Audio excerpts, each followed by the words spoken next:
ঢাকা বিশ্ববিদ্যালয়ে টিএসসিতে গণত্রাণ সংগ্রহ কর্মসূচির ৭ দিনে গড়িয়েছে। বিভিন্ন শ্রেণী পেশার মানুষ আসছেন ত্রাণ সামগ্রী নিয়ে। কেউ গাড়িতে, কেউ বা রিক্সা ভ্যানে নিয়ে আসছেন বিভিন্ন সামগ্রী। তুলে দিচ্ছেন শিক্ষার্থীদের হাতে। ভেতরে টিল ঠাঁই নেই বলে টিএসসির খোলা মাঠে রাখা হচ্ছে সেসব ত্রাণ সামগ্রী। গণত্রাণ সংগ্রহ শুরু থেকে বুধবার বিকাল পর্যন্ত নগদ সহায়তা মিলেছে ৭ কোটি টাকার বেশি।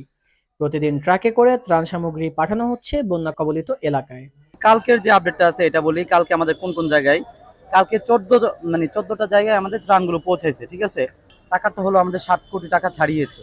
টিএসসি চত্বরে কথা হয় বৈষম্য বিরোধী ছাত্র আন্দোলনের সহ-সমন্বয়ক সাকিবুল হাসানের সঙ্গে।